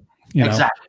It's not that it's a hard game, not that it's a super light game, but it's like a game that you need to have 4, 5, 6, preferably 8 people around talking trash, throwing back a few and having some fun and throwing steel at each other, and it's like, yeah, that would be kind of fun for that. But for solitaire, I just thought it was going to leave, me a little going, I set all this up, and it's like, Now, do you think you are talking about Upfront or Tank Duel? Tank Duel. Yeah, Tank Duel, the problem when it came to solitaire, sorry, Dan, I'm not trying to cut you off, but this was the game, right? Uh-huh. These are the mechanics of the game, but then when it came to solitaire, it was this. You had this whole other section. There was another half of a game to learn to play Tank Duel solitaire. That was what threw me off, is that the solitaire was so separate from the core gameplay of the game itself in the way that it was handled, but it needed to be. There really isn't a way to play that game solitaire besides what they're doing. And I said it in the video that I did on it. And so many people expect a solitaire component to their games now, especially war games, that it's almost a requirement that you include it, Yeah. And they did their best to include the best solitaire module they could for the game. So I give them huge props for taking that step. Sure. It's just more complex than I would prefer. It's a little unwieldy to learn, but it does work once you get into it. That's why I was thinking it would be better served as a group game. And, I was like, well, being that I don't have a group, the return for me wouldn't be there. So I was like, I'm going to, sell my copy, and I will play at a con. But it was just, like I said, nothing against the game. It's just, for me, for my needs, it wasn't going to fit that wheelhouse. Did we put 2 of those games together and have 16 people, or it's just not feasible? Yeah, I'm pretty sure you can. Yeah, pretty easily, actually. Really? So you can have like 2 platoons on 2 platoons. Yeah, you could do that perfectly fine with the game. I think it works very well. Tony Costa is on the comments, and yeah, Tony, I took care of that thing. What did you do? Whack the guy? Hey, we have not said hello to Mr. Herman. We said Herman so many times, meaning Herman Lutman. Mr. Mark Herman has joined us. Hey, what's up, Mark? And what is it? A new game designer? Yeah, he's this up and coming guy. He's kind of like I think he's a future David Thompson. So I'd have heard of him. Yeah. Hey, Mark, how are you? Missed you in Dallas here, Mark. I totally understand why you didn't make it, but missed seeing you here. I was looking forward to seeing you again, and we'll catch up with you at WBC. But yeah, so where were we going after that? Oh, it was Tank Duel, and then putting the two tank duels together. Yeah, yeah. Now, do we have to ref this? No, you don't No. ref it. You just fight it out. Yeah. No, I think it'll The be. game plays well. I think we what we'll do is we'll have to get everybody together and maybe live stream it from WBC. I know when I spoke to Mark about doing that, he said he'll play the game as long as he doesn't have to play the Germans. That's fine. I'll take something like a Ferdinand. I You guys will- can have like a T-34. Hey, I love the T-34. T-34s are cool, but I also love the German stuff too. So I mean, I have no preference. I don't care. The game is actually it's very ripe for expansions, and I made some Yeah. Oh, yeah, comments on it. I ordered the expansions. Boom. Well, with GMT, there's multiple ways they could go with it. They could just do tank packs, right? So you could just get the boards themselves for the tanks because you would already have the components of the game, and they could sell that relatively cheaply. Or they could do a standard expansion, or they could even do Tank Duel 2 with different tanks because I would like to see American tanks or British tanks or French tanks. Well, they're doing North Africa. Are they doing North Africa? Yeah, and they just put out a extra cards for tank duel. Exactly what you're saying, man. Yeah. So I mean, it's ripe for it. The game's built to be expanded upon. Yeah. You said you haven't played it yet. No, Yeah. It takes a little bit to get into it, right? It's like I said, it's not as complicated as Fields of Fire, but the mechanics are very similar in the way that the card decks play through and it being abstracted, right? But once you actually get it through and you follow along with the player rate, you're fine. It's just understanding basically that the battle number on the card, that means everything, right? Yeah. Well, that's why I said it hits me as like a social / party game for wargamers absolutely. because That's the way I saw it. now I don't mean it like some of these party games for Euros where it's really super light, and it's just deduction or whatever, but it's a party game for wargamers because we like to blow stuff up. So yeah, it's not Secret Hitler. No. Can you have teams? Like, can you have squads of tanks? It's built for teams. Oh, man. Like, you can never be out of the game. Okay, so what it's simulating is that there's multiple tanks on each side fighting each other, but let's say you only have 2 boards on each side. Okay, so you have 2 German tanks and 2 Russian tanks. Well, if one of your German tanks gets blown up, there's the reinforcement phase where it's set back up, and then you're right back into it. So you respawn. Yeah, abstractly, there's hundreds of tanks on each side going at each other, and you're just seeing this segment of the battlefield. So you're seeing these 4 tanks fighting, but if one gets killed, a new one just slides right in there and does its thing. For me, the problem was keeping track of like flanking and stuff like that, because you could have 2 tanks flanking each other, which in your mind is 2 tanks facing in a direction pointing at each other's side. Now, does it get detailed? Like, the Germans had radios in their tanks back then, and the Soviets didn't. Does it get that detailed where we can't communicate? I don't think it's quite that detailed. Okay. A lot of that's just abstracted. That, for example, the Germans were better at shooting, so their tanks tended to have better range, better hit numbers. But the Soviet tanks, at least as far as I played it, seemed to have better armor. Okay. Theirs was slope, so the slope T-34. armor, yeah, that's right. Yeah, T-34 was better than the Panzer IV as far as taking a hit. Right. The armor value was a little higher. Well, that's how you increase your armor value. Just have that front slope on that, and that's gonna increase your armor quite a bit. Yeah. What are you playing with there, Mo? This is from Mark. I picked this up this weekend. He did scenarios for this. Oh. How old is that game? 1987. Oh, okay. So before my time. Really good. Not before my time. I was born in 81, so 81. Wow.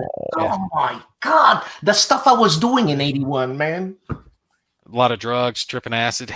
I'm not gonna say anything. a lot of shrooms. He's still doing shrooms. Oh man. Anyways, Mark was the developer. I shall be leaving. Leaving what? Leaving the show. What? All right, guys, it's Dan's last night. Everybody say goodbye now. No. Why does my camera do that? It's had too many shrooms. Because you're so hot, you're fogging up the camera screen. And Tony Costa, you're gonna be at WBC because if you're gonna be there, weren't you a tank guy, like a for real tank guy? Who? Tony Costa. Talking to Costa. I think he was an Abrams driver. Yeah, him and Steve should both be there. Yeah, he was in Abrams, and see, he got the newer toys. We get the old toys. I was in the '60s. Gentlemen, thank you very much. This was a lot of fun. I hope we can do the WBC thing, and I hope we can do a huge tank duel thing. You better damn well be at WBC because I want to do the round table again that we did previously, and we could do this. That would be the only time we could do this show live and have all three of us in the same damn room. We're also, I already told Dan, and we're gonna say it public now, so that way it forces it to happen. We'll all do a live episode of No Enemies Here, so that way you don't have to put a filler episode in while you're at WBC. Yes. Look, I hope so. I really, really hope so. I think it'll be a lot of fun. We'll adjust the cameras. We'll have me and Mo sitting down and you standing up, so it looks like we're all even. What we'll do is we'll have we'll talk about upcoming games, and hopefully by then, like Versailles 1919 can be coming out, and then we can have Mark introduce it. Isn't that the new coin one that's coming out? No, that's Mark's one of Mark's games coming out, Versailles 1919. Mark who? Mark Herman. Oh, there's too many Hermans involved with this damn hobby. Too many Marks. Gentlemen, people from the chat, thank you very much. This is a lot of fun, and I have a life. Ciao. He's saying we don't have lives. It's all right. All right, Dan, I'm going to kick him out. I'm going to kick him out right now. All right, man. See you next one, Dan. But we had a lot of fun this weekend, and if anybody is curious about CSW Dallas, it will probably run about the same time next year, sometime in March. So a good time frame for it to fit in with other cons, and the season starts back up around that time, and hopefully by that time, next season or next year, we'll be past this whole coronavirus thing that's going on, which is affecting a lot of people in a lot of ways. So, if we're not, we'll all be dead anyway. Well, I don't expect it to turn into like The Walking Dead or anything, but I'm hoping that all this, because there's going to be residual effects for months, because they're already talking about, cutting back on airline flights and things like that. So I think the convention season this year is going to be an interesting one, I think, to see how many get canceled. What was the name of that movie, the zombie movie that had Brad Pitt in it? The shit. World War Z. World War Z, yeah. You know the part of the movie where he lands at the military base and there's the military guys and they're helping him get back to the plane? You know what I'm talking about? Yeah. And they're like racing, they're riding the bicycles and everything. I always like that part where the head guy, the head soldier gets bit and he's like, no, I got this one. Yeah, he went out. Yeah, that's hard. You know that you're going out anyway, so you shoot the zombie yourself, and you are the zombie. I'm like, yeah, that's hard. That's a Marine way to go out right there. Yeah, that's crazy. But yeah, Mark's saying it's going to the printer, so that's a P500, isn't it? Yes, and played it with Mark and the Players Aid guys a couple of years ago at WBC, and we had a lot of fun. Really, really great game, and looks really interesting. If anyone is interested in it, now would be the time to jump on it, because if it's gone to the printer, it's going to be, hopefully makes its trek back here, and it'll be shipping here in a couple months. So. No, depends on how everything's things go. Getting delayed. I'm sorry, I see, and I'm not hating on you, Mark, but I think that one's going to run behind just because everything's running behind, and it's going to be later this year. It's going to be end of the year when it's getting to people. Well, look, you just said they closed the Marshall Chess Club for at least a month, and that kind of goes in line with what I was saying before about here in Allen. The ISD said to anybody who's traveled over the holiday break here to a level 2 or 3 country to stay at home for 14 days. So they're definitely taking precautions to make sure that if anybody does have anything, that they don't bring it in and pass it around. How can you do that? Let's say someone goes on vacation, they come back, their company's just going to let them stay on vacation for an extra 2 weeks? Well, they're just going to take 2 weeks off unpaid? That's the thing. I mean, I was talking about it with our place today, and I was talking to our CTO and stuff and our deputy CTO about, hey, we need to stress test VPN, make sure that we have the ability to support enough people just in case we have to, if different areas have to shut down or, have pull people back and have them work from home, we have to make sure we have the capacity to do so, because that's always been like a kind of a theoretical. Now we're in a situation where it may not be just theoretical anymore. So, it has to be looked at. So I hope it works out for you guys. Interesting. I'm all fine with working from home. It'd be so much better. The commute's a lot shorter. So that would be fun. I'm trying to decide if Mark is making fun of me or if he mistyped over there. I think you're correct, Wimpy. No, he did not mistype that. Really? Damn, I'm not hating on the game. I'm just saying it's going to be pushed back there, buddy. Wow. I think that is the gauntlet. I think that was the gauntlet being thrown. Yeah. That was the WBC I was at, though. I think you were telling me about that game when we were talking. I just didn't get a chance to play it while we were there. You're off wimping around. The hell, wimpy? That's messed up. That's low, Mark. Now he's saying it's a typo. No, it was a typo. Come on. I mean, I call myself Gimpy. And that was on a whim, too. I went to the wife and I was like, what should I call my YouTube channel? I'll be covering board games. It should be something tough. And I was walking with a cane. She's like, call yourself Gimpy. Okay. So I was like, a plan. Let's go with it. And it stuck. Everybody needs a hook. Now everyone's like, hey, Gimp, hey, Gimpy, and then people, that don't know you, will be like, they get offended. It's like, why? It's like, no, that's his handle. That's what he calls himself, Look at that. Those assholes, they're making fun of that handicapped idiot guy. It's so messed up. I'll tell you, before you need to walk around with a shirt saying TheGimpyGamer. That way you own it. I messed with the wife, though, when we were out shopping one day. She said something that irritated me, and I started joking with her, and I was acting like I was mentally handicapped. I'm like, no, honey, don't do that. I love you. And I was being like real loud about it, and she's like, shut up, stop doing that. People are going to believe you. And why are you hitting me? No, that's bad. And I kept it up and acted like I was really involved with it, and she just like walked off from me. She just yelled and cussing at me later. Like, you're such an asshole. Easiest thing for her to do is say, I guess you're gimping home then, because she drives you. So that would be the easiest way to get you. Okay, I'm sorry, honey. That's how you get you in a line. But I was reading about her saying with her knee, and did you get it looked at and see what it was? We got an appointment. Meniscus? We've got an appointment here in a couple of days.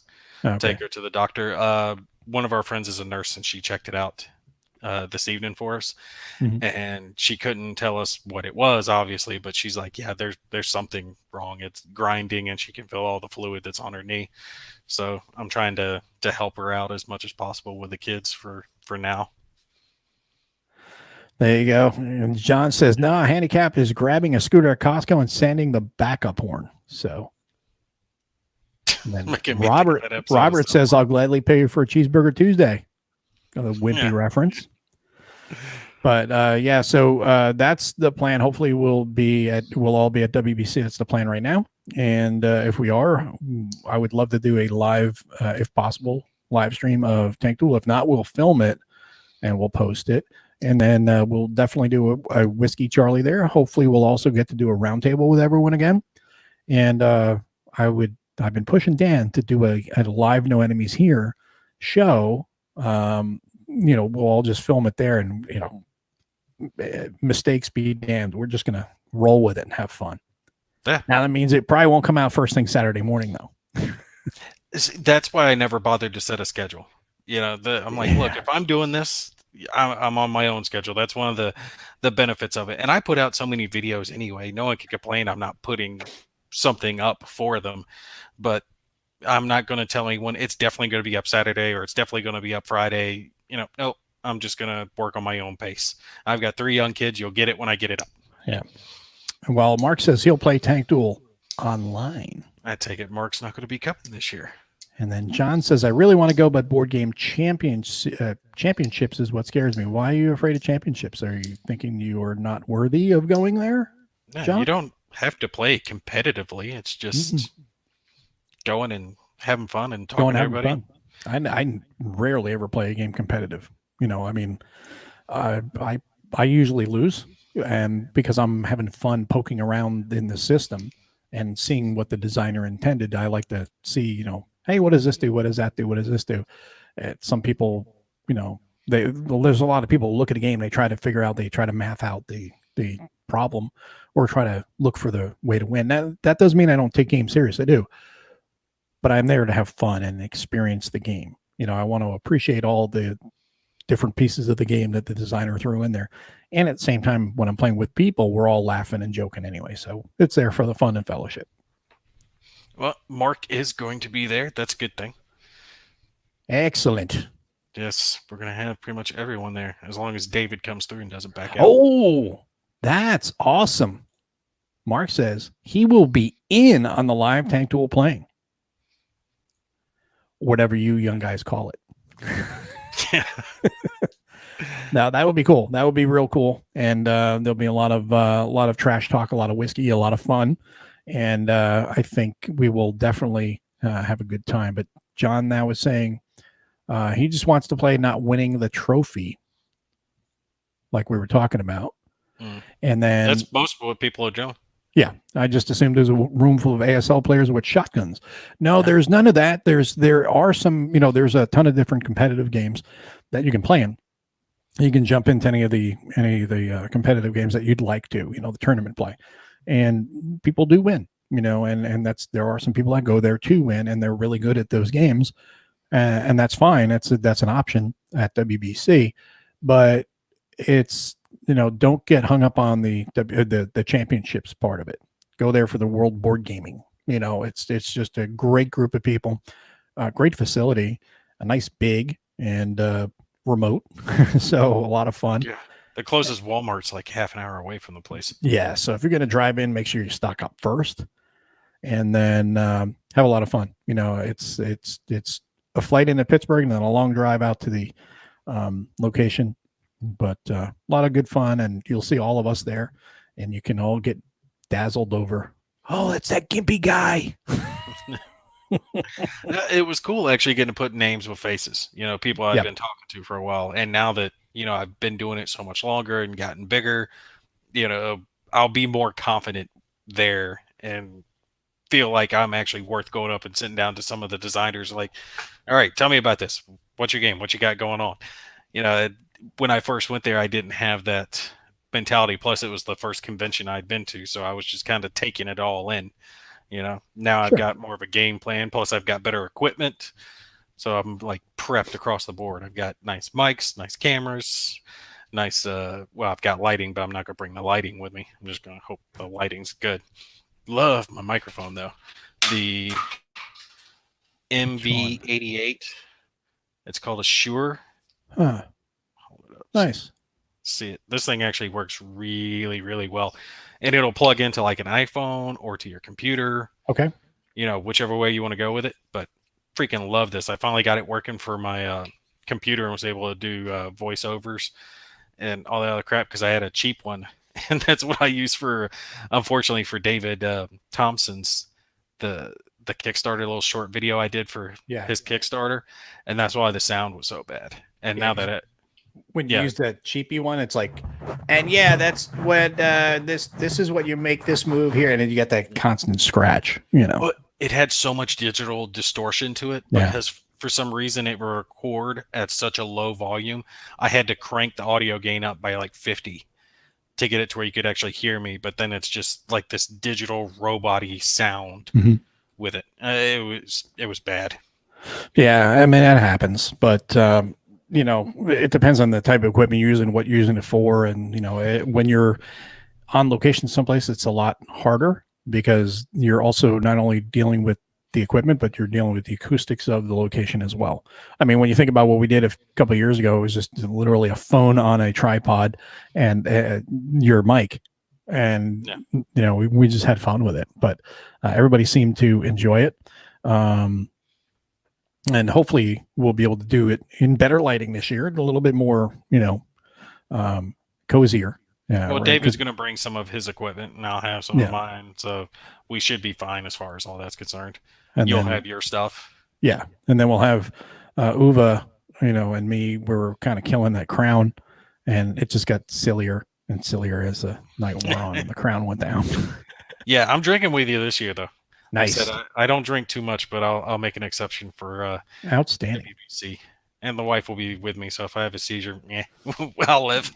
Well, let's not have one of those live. That Dude, it nothing I can do about it. It's something with the alcohol. It like negates the anti-seizure meds that I take. From, really? like the brain injury. Yeah, it doesn't take it out completely, but it reduces its effectiveness. Is what they've told me. So if I drink, it increases the likelihood. It doesn't guarantee. It just makes it more likely to happen. Yeah. So we'll just have to see how it pans out. Yeah, well, yeah, that definitely.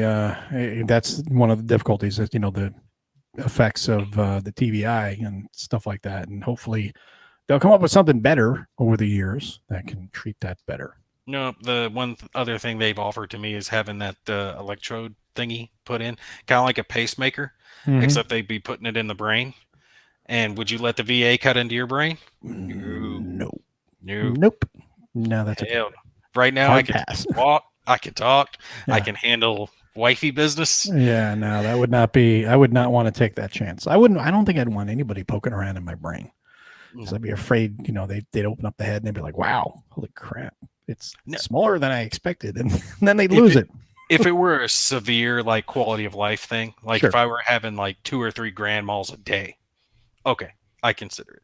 But mine's nowhere near that severe, so I don't have to take those type of drastic measures. And if it gets that point, yeah, we'll consider it. But no, everything is very manageable at this point. Medication, it works. Yeah. Never going to let them cut into my ass if I can avoid it. Well, I mean, that is fitting that you said you're not going to let them cut into your ass, because that's where your brain is, right? Because you're saying not going to let them do your. It was a softball. I had to hit it. There we go.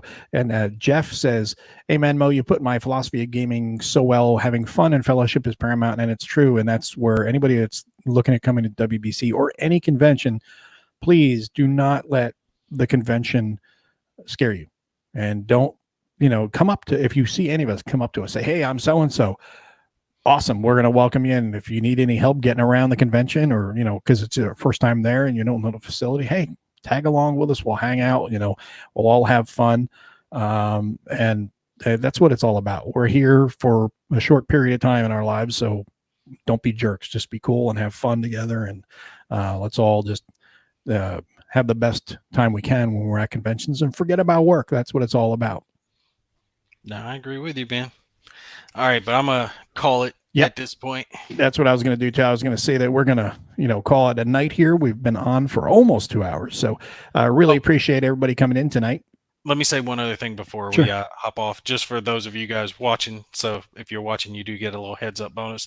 I will be doing another Conflict of Heroes series here very soon, starting in the next week or two. And it will have another giveaway for a copy of Conflict of Heroes with it. So stay tuned for that if you want to win a copy. I can't remember which one it is. It's either going to be Awakening of the Bear or Storms of Steel. It's the one that I didn't give away last time. Definitely. That sounds fantastic. And Mark says, good night, gentlemen. And I wish you a good night too. And we've got one from John, but I really appreciate you guys coming in and joining us here for our silliness and our little war game chat. And we will get another one possibly next week. Dan was talking about maybe doing something with Rob Warren, the strong man of wargaming, as Dan calls him, possibly next week. I think Rob wanted to do something then. If not, we'll probably have one in a couple weeks. We'll definitely post it up here and let you guys know when. But as always, thanks for tuning in, guys, and we hope you enjoy it. If you have any comments or questions, post them down below. Thanks for tuning in, guys. We'll see you next time.